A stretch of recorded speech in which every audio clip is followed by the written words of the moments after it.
Hi, I'm Mark Loftus, and thanks for joining us for another edition of Post TV. Today, I'm speaking with Thomas Burns, who is the Chief Technology Officer for Media and Entertainment at Dell Technologies. Tom, thanks for joining us. Thank you, Mark. It's great to be here. Good to see you. I know that you guys are going to have a presence at NAB in just a couple of weeks. It'll be an interesting show this year, and everybody's kind of responding to the trends that have been taking place due to distributed workflows, COVID, et cetera. What are you seeing in the M&E space as far as, Dell and how you're kind of responding to some of the changes that have been going on in the past couple of years, either because of COVID or even before that? Certainly what you mentioned, geographically distributed collaboration in content creation, that's the biggest trend of all. And that actually started even before COVID. And then, of course, when COVID hits, everybody has to, scramble around and do crazy things like extending SMB connections over the VPN and stuff that just doesn't work very well. And now, 2 years later, we're unwinding all of those decisions to come up to some kind of a reasonable workflow that takes the current state of affairs into the future. But distributed collaboration is number one trend. I would also add virtual production as a number two. And I have to mention security as a number three trend, because the prospects of getting hacked or being subject to a ransomware attack are so great these days.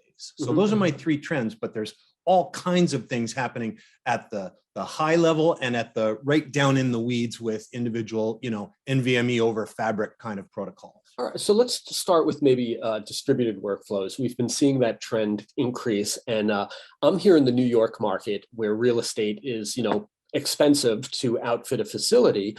You've seen some of these larger visual effects facilities say that their employees don't have to come back to the physical space. They can work remotely.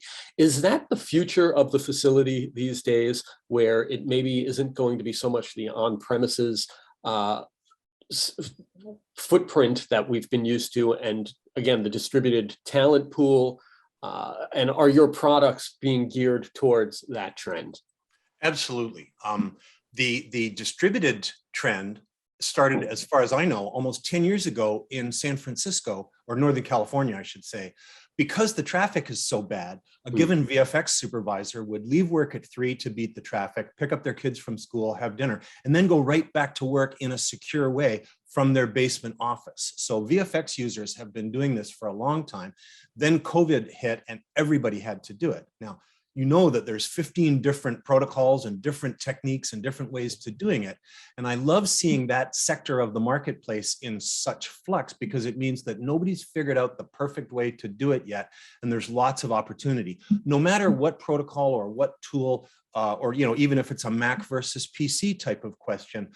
Dell has enough of the end-to-end media workflows that will be part of any and all solutions. And we're looking forward to hearing from our customers about any new things that have come up recently. One of the points that you mentioned, and something we've been following obviously a lot lately, is virtual production. And virtual production has a lot of different meanings to a lot of different people. It can be remote production, it could be the use of LED screens, it could be using game engine technology for rendering, it could be shortening the post-production process. What do you see in the virtual production space, and how you guys are kind of addressing those different opportunities? As an old school post-production guy coming from the optochemical world of film and the plastic coated rust world of videotape, all of these trends are fantastic because they accelerate the creative iterations and they give you more time to do the could be betters. But we're talking about a huge change. I mean, gaming, is it fair to say that kind of visual effects swallowed post? And now virtual production is kind of swallowing VFX because of the emphasis on real-time rendering. Right, and shortening everything on the back end, where what you're seeing during production very well could be final render of what would be effects that typically would come along in the post-production process months later. 100%.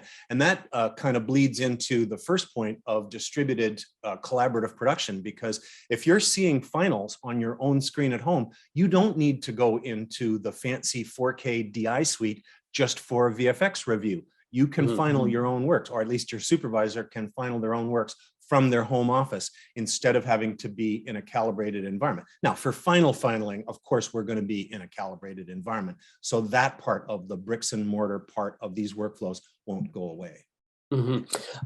Security is another component that you said, something that people maybe often overlook in their workflows and stuff. What are some of the changes that you see going on or protections that are being put in place? It's a tough sell when you have to go to the board or the CFO and ask for money to strengthen your ransomware defenses.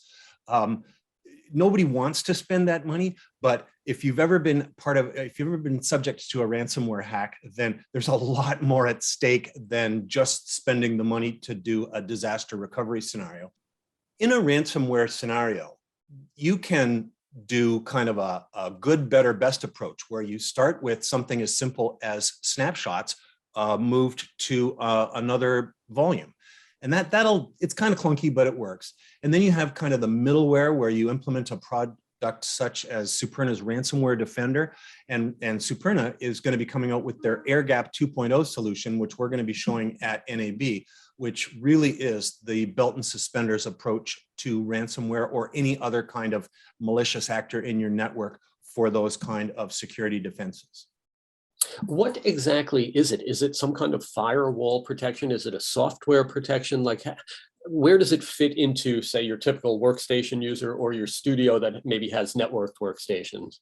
Let's say you have your production core storage and you want to be able to have a disaster recovery site that may not be the same quality as your core storage. It may be a lesser capability, but if the snapshots are being done automatically, if they provide a good look at your data at any one point in time, then you can always recover from a ransomware attack. The thing that third-party software such as Superna Ransomware Defender give you is the ability to notice when bad stuff is happening on your storage or in your network and effectively pull the plug to stop the bad stuff from happening. Then you can look at comparing against your disaster recovery site and ameliorate the damage that's been done to date. Hopefully the damage is just a little bit. So you're actually identifying it before it gets to the worst case scenario there. Absolutely, because if you leave it to the operators, half the time these ransomware defenses start encrypting files before any alarm bells go off.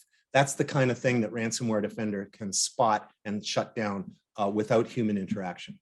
When I think of Dell, I always think of the precision line as being the tools that the media and entertainment creatives are using, whether it's for editing or graphics and things along those lines.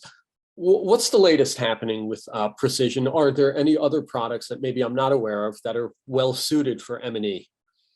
At NAB 2022, we're going to be showing a bunch of new precision workstation models with a wide range of CPUs. PCIe 4 bus bandwidth gives that media and entertainment oomph for those high volume kind of workflows, as well as high dynamic range displays and even some network gear from Dell Networks that allows you to do leaf and spine or fully meshed topologies. And so, Dell's probably the only enterprise IT company that has an end-to-end portfolio of everything relevant to media and entertainment. But I want to talk a bit more about that distributed collaborative workflow that we were mentioning earlier, because we mentioned the one part, which is the remote protocol by which a VFX artist or somebody can work from home, where it's secure, and good quality and interactive if you're trying to do Wacom tablet type of stuff. But really, the problem that everybody is trying to solve is in a distributed collaborative environment. How does, if we follow the Movie Labs 2030 vision and we say that everything has to get uploaded to an object store first and never moved, how do you do the data management to get from that global namespace down to the performant edge where the artist is actually working on the material? Because in this new world, you got to have three things, right? You got to have a global namespace. And right now, the only technology that can do a truly distributed global, strongly consistent namespace is an object store. Now for Movie Labs, they say, put it in the cloud. Well, the cloud is an object store for a reason. It's the only thing that is scalable to that point where all of my hundreds of petabytes of assets can be stored in a single namespace and I never move. If I'm moving assets around as part of my workflow and I'm not adding value to them while I'm moving them around, I'm doing it wrong. You got to ingest them once and never move them. Bring the compute to the media rather than the other way around. So if we have a distributed object store that is my global namespace, and that can be from the public hyperscalers if you want to pay retail, or that can be something that Dell can do a cloud adjacent business model for you, Project Apex, things like that. But it's the data management strategy between your global namespace as an object store, the hot edge, which is an all-flash Isilon, and we've got some really cool announcements about new types of flash that we're going to be making at NAB and at Dell's internal trade show called DT World, also in Vegas 2 weeks later. And so all flash is now cheap enough that it becomes the performant edge. So you got the, object is the new core, flash is the hot edge, and we back that up with the Superna ransomware solutions. And so that provides your nice tight triangle. How you manage the data migration strategy in that triangle, that's the thing that makes your business profitable, whereas somebody else who doesn't manage data as well as you do is going to be less profitable. It's all about that managing data in your workflow. It's interesting how you say all flash is now affordable. That's something that you wouldn't have thought about not too long ago. So incredible how things have evolved over the past couple of years. There's still a huge place for spinning disk, and we have a number of archive products. Because, if somebody's not geographically distributed, or if they're able to stay in an all file world, it's a little bit simpler to keep everything in a single Isilon global namespace, even when you have 2 or 3 sites, like a hub and spoke type of topology. But for the very large content creators, and as we see this merger and acquisition activity of everybody buying everybody else, it looks like things are getting bigger and bigger. And that's when we need this, distributed core, performant edge, and protected backup. That's really the new paradigm for data management in media and entertainment. I know that you said that Dell's displays are going to be prominent at NAB. Is that something that you could touch on? If you've got 450 artists on the floor in a VFX shop, you can't buy them all a $50,000 reference HDR monitor. But if you can get to 93% of P3 color space in a 1000 nit HDR configuration on a relatively, less than 2000 US monitor, then that's the kind of thing that allows everybody to start working in HDR rather than it being just a silo in your workflow. Great. Well, I'm looking forward to connecting with you in a couple of weeks at NAB, seeing some of this new technology in person, and hopefully we can talk later on in the year just to see how these trends have moved forward. Looking forward to it. Great. Thanks for your time, Tom. We appreciate you sharing some insight as to what's going on with Dell Technologies, and look forward to connecting again. Thank you, Mark.